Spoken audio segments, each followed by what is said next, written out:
Today we're taking a look at a trio of Five Nights at Freddy's book-exclusive characters with a rather interesting story to tell. A trio you may have heard of or might have seen in passing while looking at pictures on the Fnaf wiki, or perhaps all because of me. In my Toy Chica video, I ended up showing this picture of them, which got quite a few questions. I think I called them the Dingy Doobs as a gag, but the truth about these are that they are the Bobbiedots, a group of virtual home assistants featured in the Tales from the Pizzaplex, and major characters in the only Tales of the Pizzaplex story with 2 parts.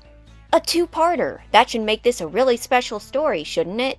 Well, it's complicated. And no, I don't mean it's complicated as in it's bad or in a specifically negative way. Yet, these characters in the story they inhabit are rather peculiar, so it takes a further explanation to truly understand their whole deal. In short, the Bobbiedots and the Bobbiedots' conclusions are both a symbol of potential and generally enticing storytelling, and how it is floundered, with its biggest problem being a shocking one that I'll get into later, so stay tuned. But first things first, who are the Bobbiedots? Not to be confused with the Bidybabs, baby's little doll companions in sister location, who their name seems to parody. The Bobbiedots are virtual home assistants, not animatronics at all, but AIs depicted as a trio of girls in the mirror-like walls of one of Fazer Entertainment's snazzy apartments. Yes, Fazer Entertainment has apartments. The world's worst business management organization is now the world's worst landlord conglomerate. The 3 are introduced as 1, 2, and 3, but are later renamed Gemini, Rose, and Olive. Gemini's the one with the blue twin tails, Rose is the one always shoving food in her mouth, and Olive is the smart one. Together they control different functions of the apartment and handle different matters of health and wellness and home living, so on and so forth. Now, let me get this out of the way. In the book, they are not described to look like this. They are described as looking like anime girls with cat-shaped eyes and colorful hair, wearing gray pantsuits. Nowhere do they describe them as looking like these, alien Bratz dolls. Indeed, the description of the Bobbiedots seems to suggest, along with the nature of the story, that they might be a parody of Doki Doki Literature Club. I definitely believe they were at least inspired by them. Now, this may come to a shock to you because of that, alien Bratz doll comment, but I like these designs more than the humanish ones in the book. At least these ones look a little more like animatronics instead of just being anime chicks. And aliens do fit better with the Pizzaplex's space theming. That being said, the fact that one is just Hatsune Miku kinda ruins the whole thing. Like with the designs, you will soon see the whole mixed nature of the storyline, though when it comes to the Bobbiedots stories, the words I would use to describe it are intriguing, messy, and padded. More padded than Vanny's skin suit. I'll reveal more about the nature of the Bobbiedots in a hot minute, so let's get into the story. Well, it's all about this guy named Abe, a schmuck worker at the mercy of a massive corporate chain who's just trying to get by. Because Abe doesn't have any pictures, I'm going to use pictures of Abe from Oddworld, a schmuck worker at the mercy of a massive corporate chain who's just trying to get by. If it's any weirder, Abe is described as lanky and awkward with red hair. Abe, too, is lanky and awkward, and originally his feather plume was more reddish. They also both have issues with their mother, who they love dearly but are currently in a state of duress. Now, unlike the Doki Doki thing, I'm like 100% sure this is just a coincidence. I just think it's kind of funny. So, Abe is a homeless employee at the Pizzaplex struggling to get by. The homeless thing being a plot recycled from the games with Gregory, but this is a pretty common thing in the books and not exactly one that I have a problem with. In most cases, like unless they recycle something really egregious, it makes sense that they reuse these themes and tell them with new characters. Because we can't have every story basically be about Michael Afton. Abe's mother suffers from dementia, and it's hard enough keeping her in a home, let alone getting himself one. But he wants to make the big leagues. If he makes the big promotion, he can move into the high-tech skyscraper known as the Faz Tower, an apartment building apparently stationed beside the Pizzaplex for workers to live in, specifically the higher-ups. The Faz apartments are high-class, with even a Fazer-sized gym, a Faz pool, and Faz perks of all kind. So Abe ends up getting his Faz promotion and gets an apartment. But oh no, There's none open, except for one that has just been closed off under mysterious circumstances. Abe Bugs Bunny Rabbit Season Duck Seasons his way into the apartment, only to realize it comes with 3 virtual hologram assistants who appear in the walls, these being the Bobbiedots. Abe is the one who gives them their names after he starts to bond with them. At first, life with the Bobbiedots is pretty uncomfortable. They act unsettling and clingy, putting him in clothes left behind by the former tenant, and pulling faces you might see in The Grudge whenever Abe turns his back, or at least once, fussing on him as well. It is weird, but Abe seems somewhat content until things start going wrong in the apartment. The appliances start to backfire, and his food starts to get tainted, leading to him becoming sick. He believes this is due to the Bobbiedots, but they assure him that they are the 2nd generation, and that it's the 1st generation that's causing these problems. Said 1st generation living up in a crawlspace above the apartment. But Abe doesn't believe they exist, and after a while of wasting time trying to figure out if they exist or not, they end up coming downstairs and he realizes that, yes, they're real. These Gen 1 Bobbiedots being deconstructed robots who look very little like their Gen 2 counterparts. That pretty much sums up the first part of the Bobbiedots. Well, there is something I didn't mention, but I'll get into that later. Let's start on the second part. Interesting fact, when the Bobbiedots first leaked, it had the beginning section of the book where Abe is gushing over a coworker named Evan, who he admires. Someone who's handsome and friendly, trying to include Abe in his friendly get-togethers with the other coworkers, and is the pinnacle of what Abe wants to be. Abe isn't envious of Evan, he admires him. And yes, it did read weirdly like Abe was swooning for his coworker. I don't think that was the intention, but a lot of people took notice. Alas, Evan never appears again, and Abe gets designated perfect woman Sasha in the second part. Considering that the books are released months apart and are likely all written very closely together, I doubt this has anything to do with Sasha's inclusion, but I thought it was funny. And a good testament to the writing style of the Bobbiedots, where it establishes a character in full detail for no reason except as a vessel to use to describe Abe from in comparison, then brings in a completely different character as a different kind of vessel. In part 2, he meets Sasha, his designated love interest who works with kids, loves Freddy's, and goes on a date with him immediately after they meet, where they do your typical Hallmark special wholesome activities. She kind of exists just to tell Abe stuff that he could already figure out on his own. No exaggeration, after how much time is wasted in the first part, Sasha's insertion into the plot is less of a goal for Abe to achieve and more of a vessel to explain things to him, things that he's suddenly too dumb to figure out on his own.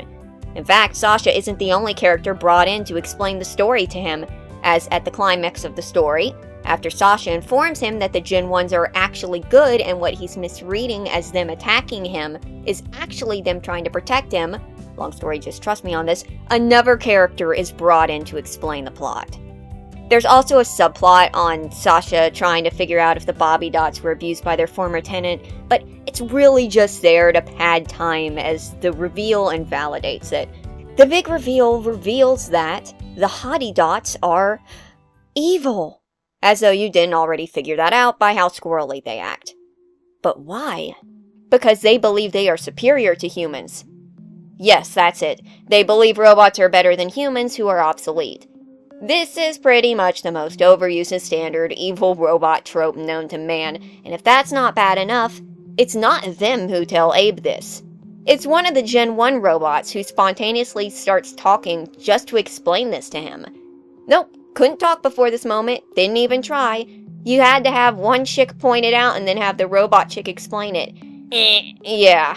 What's funny is that I heard there was this big boom in the Fnaf community after this book revealed that Fazer Entertainment was working with experimental AI.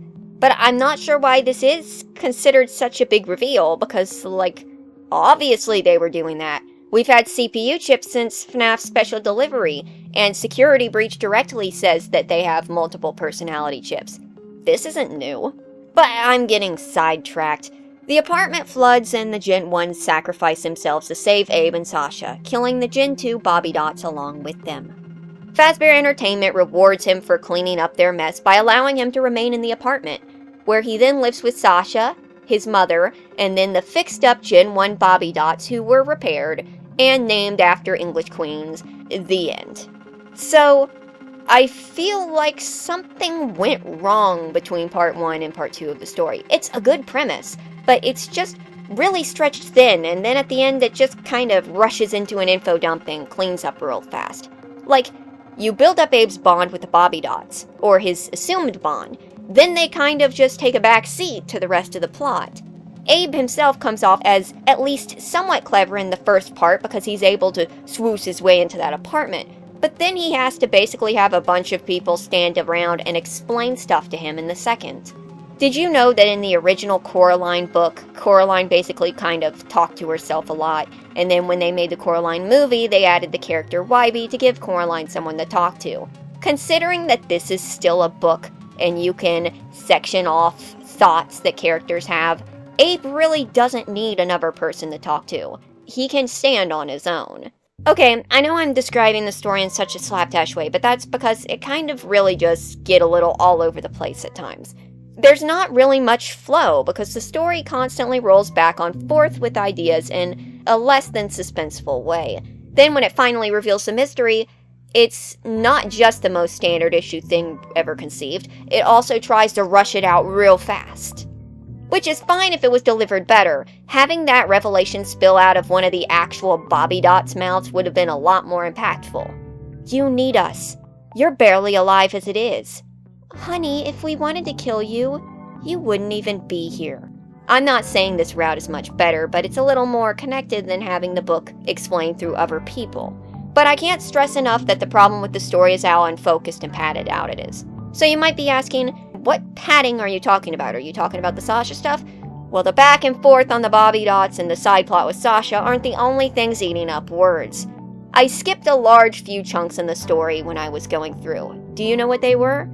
Family Guy cutaways, where Abe introduces an NPC to the gimmicks of the Pizzaplex animatronics, like he was introducing characters in the pilot of a TV show.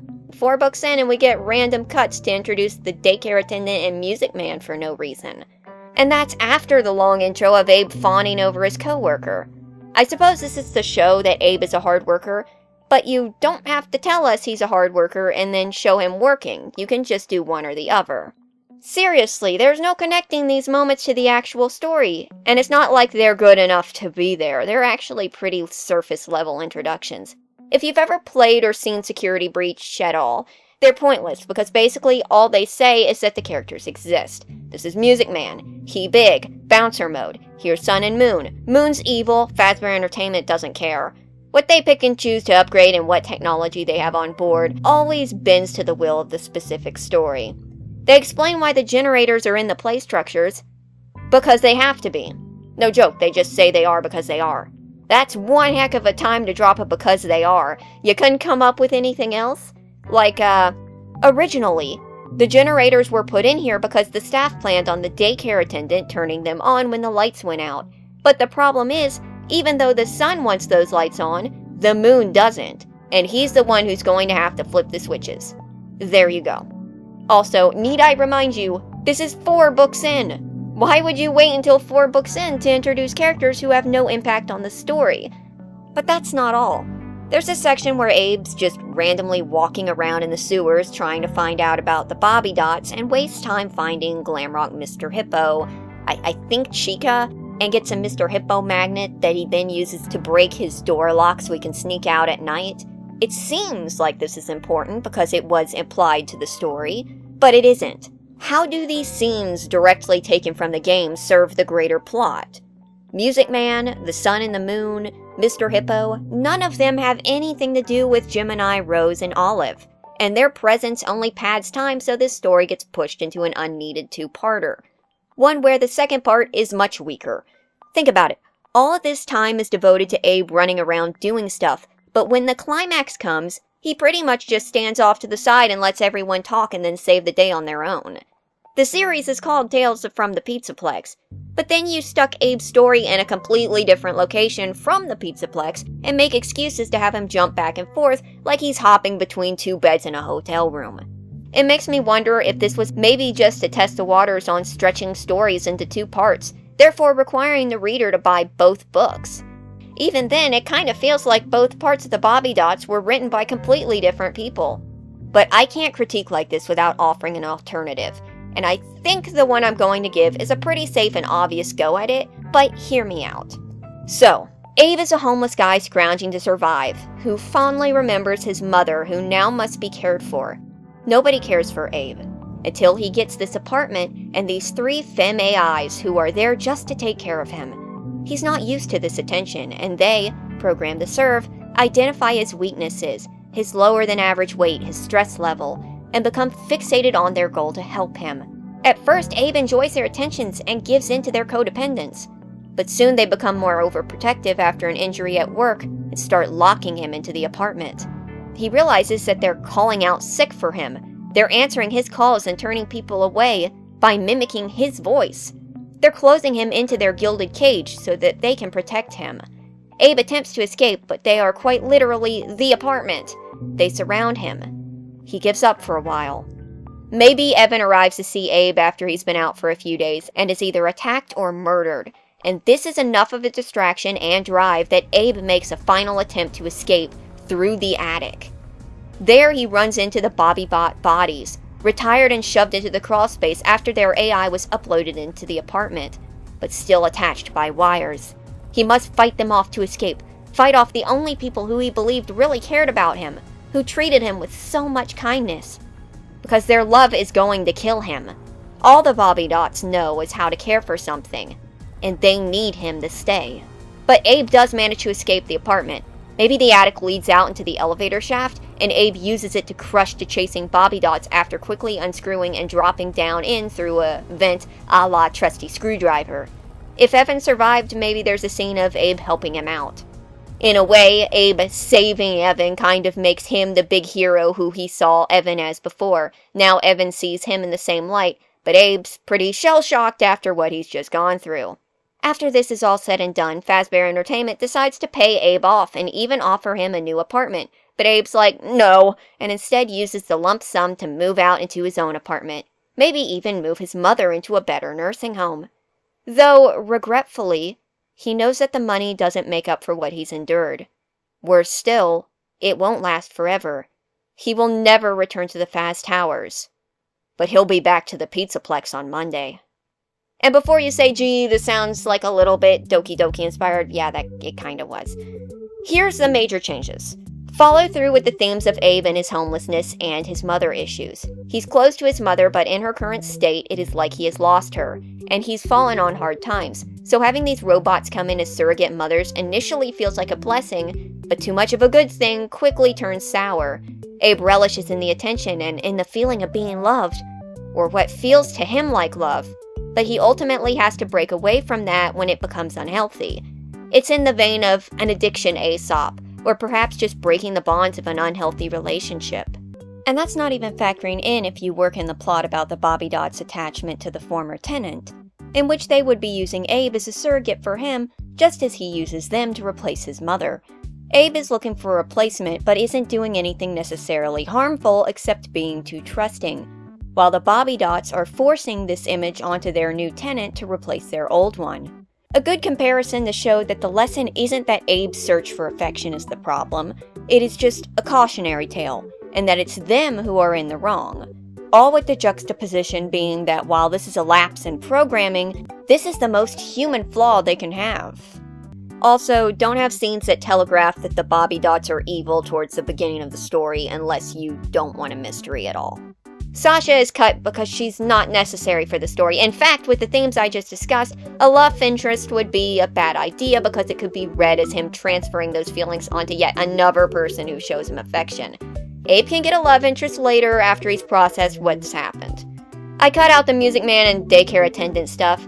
You can have a separate story that's about them. It doesn't fit here unless you have, like, a moment where Abe's at the daycare watching the kids get picked up by their parents and remembering the good times with his mother, part of him wishing that he still had that. Then the son waddles over and Abe's like, oh my god! But like this, he could remember when his mother used to pick him up from school and he would run up to her and get scooped up like those children, surrounded by warmth and the smell of her perfume.